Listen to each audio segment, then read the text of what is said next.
He walked into his own dealership, dressed like an average customer, just to see how they treated people. They mocked him, ignored him, and sent him to the pre-owned lot, until he made one phone call that changed everything. The showroom smelled like polished leather and fresh coffee.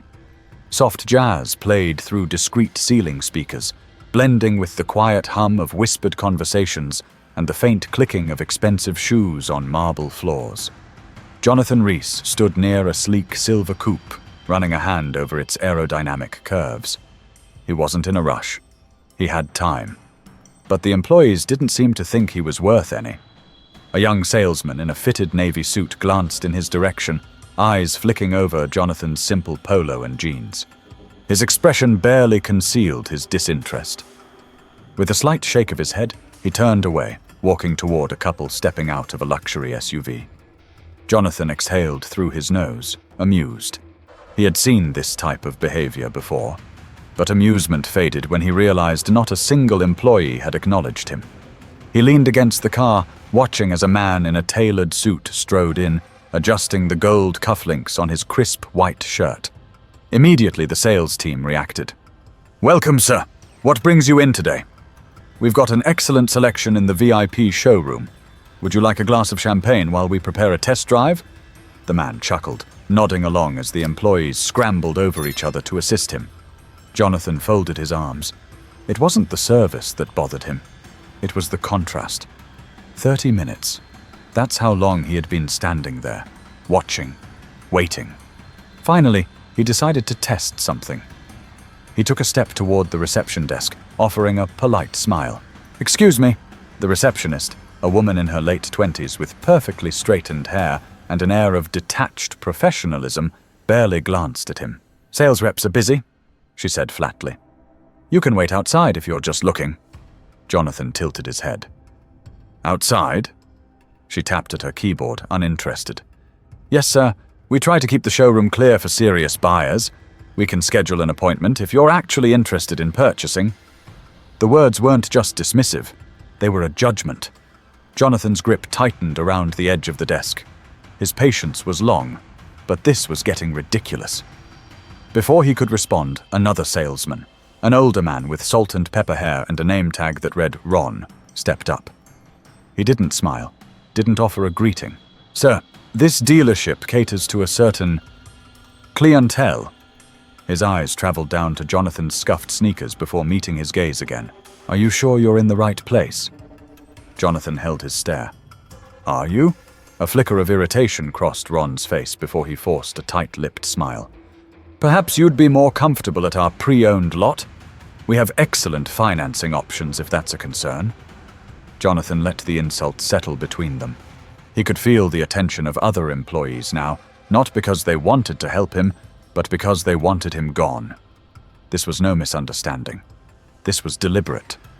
He nodded slowly, as if considering their words. He glanced back toward the well-dressed customer, now sipping champagne while a salesman practically polished his shoes with compliments. Jonathan exhaled, reaching into his pocket for his phone. He scrolled through his contacts, found the number he was looking for, and pressed call. It rang twice before a deep voice answered. "I need you here. Now!" Jonathan ended the call and slipped his phone back into his pocket. The employees had no idea who they had just dismissed, but they were about to find out. Jonathan Rees hadn't always been a man people ignored. Growing up in Cincinnati, Ohio, he had learned the value of hard work the way most kids in his neighborhood did, by necessity.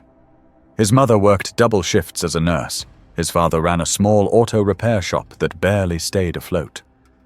At 15, Jonathan spent his weekends under the hood of old cars, learning how engines breathed, how transmissions carried weight, how a well-tuned machine could command respect just by the sound of its idle. But cars weren't the only thing he learned about. He learned about perception, about the way people judged others before a single word was spoken. His father had a client, Mr. Dawson, a well-off businessman who always pulled up in a spotless black Cadillac. Jonathan remembered how differently people treated him, offering him the best seat, rushing to serve him, laughing a little too hard at his jokes. But one day, Mr. Dawson came in wearing work clothes, his Cadillac in the shop, driving a rusted pickup, and suddenly he wasn't Mr. Dawson anymore. He was just another guy. That stuck with Jonathan. By the time he was 25, he had saved up enough to open a small used car dealership. He ran it with one rule: every customer gets treated the same, whether they drive a Bentley or a busted Honda. People respected that. His business grew. By 30, he had expanded across 3 states. By 42, he was the owner of one of the most successful luxury automotive chains in the country. And yet he never changed the way he dressed, never flaunted his wealth, because to him it was never about the money. It was about the principle. Which was exactly why he was standing inside one of his own dealerships, dressed in a polo and jeans, getting treated like he didn't belong. This wasn't the first time he had done this. Jonathan made it a habit to visit his businesses unannounced, always as a customer. It was his way of keeping people honest, because anyone could put on a show for the boss. What mattered was how they acted when they thought no one was watching. And right now, they were failing that test. As he stood near the reception desk, the sales team still ignoring him, Jonathan thought about how easily these employees dismissed people like him. How many others had walked in and been treated like this? How many potential customers had been pushed away because they didn't look the part? He glanced toward the man in the suit again, still receiving royal treatment. Then, back at the employees who had told him to wait outside, Jonathan had built this empire on respect. And in the next few minutes, he was about to remind them why that mattered. Jonathan remained quiet, letting the moment stretch. The employees had already dismissed him. They assumed he was nothing more than a window shopper wasting their time. But a man in a dark blue suit had just walked through the glass doors, adjusting the gold cufflinks on his crisp white sleeves. And suddenly, the energy in the room shifted. 3 salesmen immediately perked up, their conversations cutting short as they moved toward him with practiced enthusiasm. "Good afternoon, sir. What brings you in today? We just got in a new shipment of imports. Might be exactly what you're looking for. Would you like a glass of champagne while we discuss options?" Jonathan watched as the man smirked, clearly enjoying the attention. He wasn't carrying anything, hadn't even said a word yet, but the staff had already decided this man belonged here. A younger salesman, barely in his 20s, glanced at Jonathan before lowering his voice to his co-worker. "You can always tell who's serious and who's just killing time." Jonathan pretended not to hear.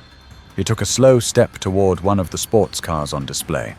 A sleek, jet-black convertible with a sticker price of $320,000. He reached for the door handle. A sharp voice cut through the air.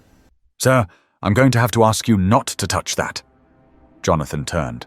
It was Ron, the older salesman who had barely spared him a glance earlier. "We keep the showroom cars pristine for customers who are serious about buying." Ron continued, his voice firm. "If you're just looking, I can direct you to something more accessible." Jonathan raised an eyebrow. "Accessible?" Ron's smile was tight. "We have a pre-owned section a few miles down the road. Lower payments, better financing options." Jonathan let the words settle. They weren't suggestions. They were dismissals. He glanced back toward the well-dressed man in the suit, now sitting comfortably inside a brand-new vehicle, running his hands over the leather-wrapped steering wheel as a salesman detailed the car's features with practiced enthusiasm. The contrast was impossible to ignore. Jonathan turned back to Ron. "Let me get this straight. You haven't asked if I have an appointment. Haven't asked what I do for a living. Haven't asked if I'm here to buy." His voice remained calm, even. "But you've already decided I don't belong here." Ron didn't even flinch. "Sir, we cater to a very specific clientele. You understand." Jonathan smiled. "I think I do." Ron nodded, mistaking Jonathan's calm demeanor for acceptance. But Jonathan wasn't accepting anything. He reached into his pocket, pulled out his phone, and dialed a number. It rang twice. "I need you here," he said simply. "Now." And then he hung up. The employees had no idea what was about to happen. But they were about to learn. Jonathan tucked his phone back into his pocket, his expression unreadable. The employees went back to ignoring him, their attention still on the well-dressed man, who was now laughing as he accepted a glass of champagne from a grinning salesman. Ron, satisfied that Jonathan had gotten the message, turned away without another word. Jonathan exhaled slowly, glancing toward the glass doors. And then it happened. A sleek, black Rolls-Royce Phantom pulled up to the entrance, its polished body reflecting the afternoon sun. The car was impeccable, the kind of machine that only a select few could afford. The valet rushed forward to open the rear door. A tall man in a charcoal suit stepped out, his presence immediately commanding attention. He adjusted his cufflinks, scanning the room through the glass before pushing open the doors. The showroom fell silent. Employees who had spent the last hour ignoring Jonathan were now standing up straighter, smoothing their suits, adjusting their ties. Ron, the salesman who had told Jonathan to check out the pre-owned lot, visibly stiffened. The suited man walked with purpose, his leather shoes tapping against the marble floor. And then he locked eyes with Jonathan and smiled. Every employee in the room watched in confusion as the man crossed the showroom floor, not toward the well-dressed customer they had been doting on, but straight to Jonathan. "Sir," the man said, his tone respectful. "Apologies for the delay." Jonathan nodded, as if nothing was out of the ordinary. But the employees? They looked like they had just seen a ghost. Ron took a step forward, his confusion quickly shifting to panic. I'm sorry," he stammered, addressing the suited man. "I don't believe we've met."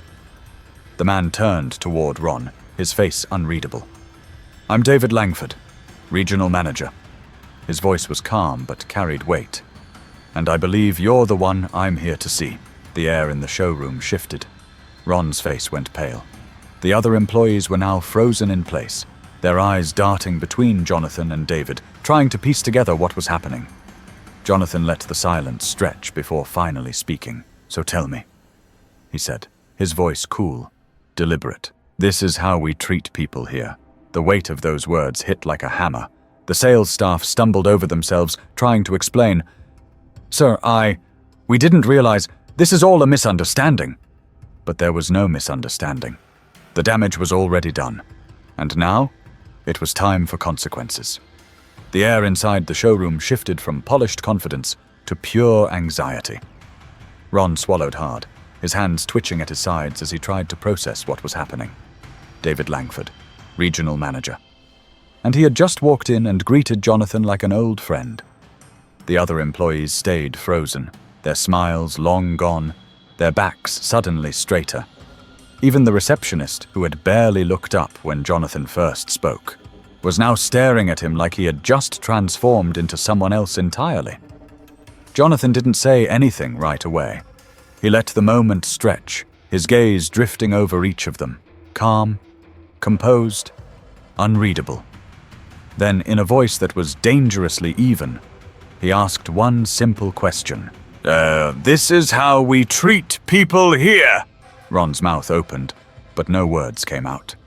He glanced at his co-workers, as if waiting for someone to jump in and save him. No one did. David didn't either.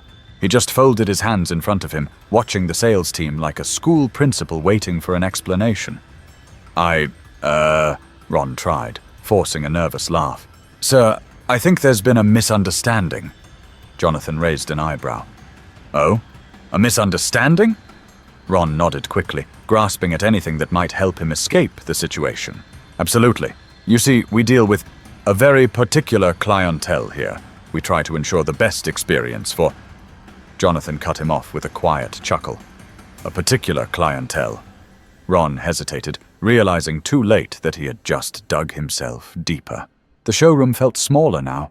The champagne glasses, the spotless cars, the crisp suits. It all seemed meaningless in the weight of the moment. Jonathan turned his head slightly, looking toward the well-dressed man still lounging inside the luxury car. "How much attention did this man get when he walked in?" No one answered. Jonathan shifted his eyes back to Ron. "And how much did I get?" Ron fidgeted, his face turning a shade redder by the second. Look, sir, we didn't know—" "You didn't know who I was," Jonathan finished for him. He nodded slowly, letting the truth of it settle over the room. He turned toward David now, addressing him directly. "Tell me, how much do we make in sales at this location?" David didn't hesitate. "This dealership brings in roughly $28 million annually." Jonathan looked back at the stunned employees. "That's $28 million, he repeated. "And yet, some of you have decided for yourselves who is and isn't worth your time." No one breathed. Jonathan stepped forward, closing the space between himself and Ron, but not in a threatening way. In a way that made it clear he was in control. Ron visibly shrank. "What would have happened?" Jonathan asked. "If I really had been just another customer? What if I had been someone looking to spend $500,000 today? Would you have let that money walk out the door?" Ron had no answer. But Jonathan didn't need one. The damage was done. And now, the reckoning was about to begin. Silence suffocated the showroom. No one dared to speak, move, or even shift under Jonathan's gaze. Ron's confidence had completely evaporated. The other employees weren't much better. Stiff, wide-eyed, waiting for the inevitable. Jonathan exhaled slowly, shaking his head. Disappointed but not surprised. David finally spoke, his tone sharp, professional. "Mr. Reese, how would you like to proceed?" Ron's head snapped up. The color drained from his face. Mr. Reese. There was no denying it anymore. No backpedaling, no recovering. The man they had mocked, dismissed, and pushed aside wasn't just any customer. He was the owner. Jonathan looked around at the employees who had spent the last hour treating him like he didn't belong. Then his voice low but firm. He said, "I want names." David nodded immediately. "I already have them." The weight of that statement sent a ripple of panic through the staff. The receptionist's hands clenched into fists at her sides.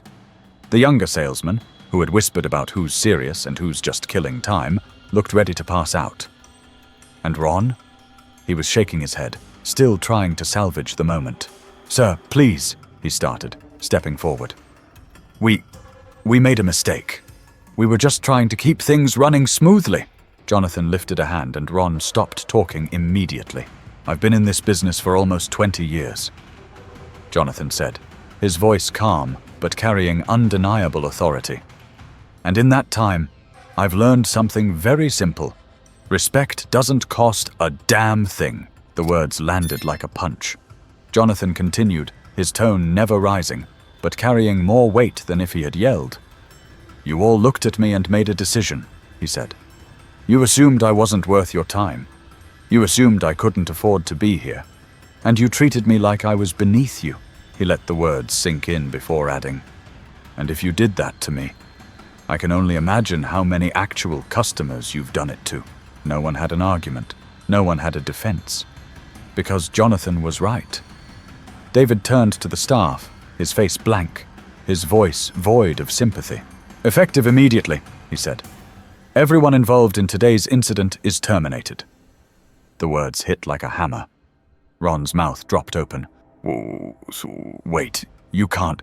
This is not up for discussion," David interrupted. "We don't run our business like this." The younger salesman took a step back, as if trying to physically escape what was happening.